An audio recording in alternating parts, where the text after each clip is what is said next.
Hi everyone, it's Rita J coming at you with the third session of my Addicted to Miracles series. And I just wanted to say I was watching a story on the news for the last few days about some youngsters that got lost in the woods. And they were no Hansel and Gretel, they were real life people that went hiking and got lost. And the posse was out looking for him. And I just thought how I became so glued to that story, and I know many other people were. And it made me realize how interesting this journey we call life is. And people are interesting, the stories are interesting. But I think the reason that we tell the stories is to make us not feel alone, that we know somebody else is going through or has gone through what we're going through or something similar. And what we wait for is the end of the story because we want to know, did they make it? Did they get out alive? Was there a superhero? Was it easy? Was it hard? We want to know, can we get through the next thing that we got to go through? Because just as sure that as you are alive, you will go through something. So I'm going to begin. I have written some of my chapters, and so I thought that I'm going to read you the forward to the book, and then I think I'll start the first chapter. And I'm actually going to use what I have written as a reference, but I'm going to tell you the story. So as I get into it, I may get off the script, but the point is to tell you the stories. Okay? All right, so this is Addicted to Miracles by Rita Lorraine Jarvis. Copyright 2012. And I know we're in 2013 and I'm just now telling you about it. But anyway. Okay, so it is my prayer that as you read this story of my life, which is one long series of miracles, that you come to realize and understand that miracles are more ordinary than you think. And they are easily accessible to you because of your intention and conditioning. Yeah, I said conditioning. See, we condition ourselves for miracles. Each time you witness your own good, you condition your mind and consciousness to experience more good. Now that is because the more often that you can see your good and you can feel your good and you can keep yourself in a state of mind to draw that good to you, is when it becomes evident to you that good is and it's all around us.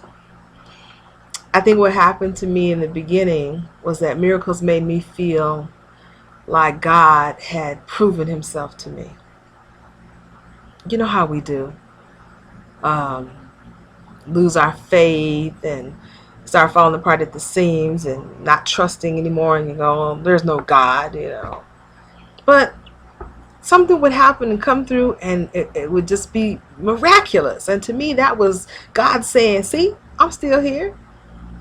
So each time I lost my faith or forgot about the last miracle, I think I would unconsciously set up conditions in my life that caused me to fall, so that God would have to prove himself again. I would also find myself in a state of frenzied fear, which I believed at the time was necessary to create a rescue. I now understand that faith is just as powerful as fear. So my purpose in writing this book is to remind you over and over again that if you can just remember each time you have witnessed your own good and call that up more often than not, and call up that experience, that it actually creates the condition. It actually begins to condition your mind, and it conditions your consciousness to know and understand in the universe in a way that allows you to begin to live in a state of constant miracle. You know what I mean? In the state of the miraculous. Okay, but don't worry, because during those times that you veer off the track, the universe will give you ample opportunity to adjust yourself. The universe, and when I say universe, people, I mean God, and I mean that we call greater than ourselves, the one unifying force, Allah, Jehovah, whatever name you use for the Creator. I am telling you that this Creator is kind and will offer to you suggestions in whispers. These whispers from Spirit help you to adjust yourself. And every now and then, if it's necessary, well, you just get a big old 2x4 right across your forehead. Bop. Hey, dummy, wake up. Talking to you here. So I want to draw you in. I want to tell you about the stories of my life. My first prelude is going to be called The Brick Wall. And then we go into the story of a little angel boy, my bout with scarlet fever, and it goes from there. Okay? So, I think I'm going to go ahead and give you the prelude now, called The Brick Wall. I'm just going to read this one to you. It's a beautiful sunny day, and I'm on a train riding along the Pacific coast. The train, for some reason, speeds up, and it's rolling really fast. In the distance, I can see that the tracks will end at a brick wall. Well, since the train is not slowing down, I'm beginning to feel this impending doom in my physical body. I know this is a huge catastrophe about to happen. I feel panic, anger, chaos, and oh yeah, fear. You know, that kind of fear that makes your palms sweat, your knees shake, and your heart palpitate? I'm so scared that at some point I wish it were already over and I could just die as quickly as possible without the pain of the collision. Because in all actuality, I am not afraid of being dead, but I am totally terrified of dying. In my last moments, as we get closer to the wall, I call on every saint, Jesus, Buddha, angels, anyone I can think of. And then just as the wall is only a few inches away, the miracle happens. Rescued. The cavalry arrives to save me. The wall vanishes, and sometimes the train stops right on the dime. I have been on this train more times than I can count. I have never hit the wall. On occasion, I have even leaped over the wall. And yet when it's all over, I continue to ask the very same question again and again. Did this miracle happen because of my panic-filled emotional prayer, my tyrannical screams to the universe, my sobs and pleads to the elders?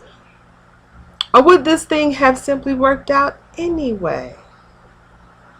And so the next time the train is rolling, I make a serious attempt to remain calm. I swear that this time I will not cry, I will not plead, I will not scream. I will not threaten or get angry.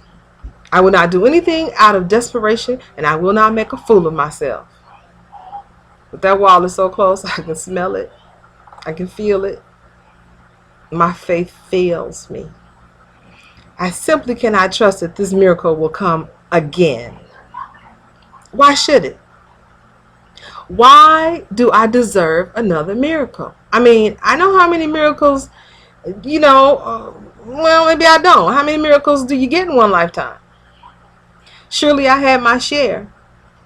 And so I cry out to God, help me. I call upon the angels to protect me. I call to the ancestors to save me.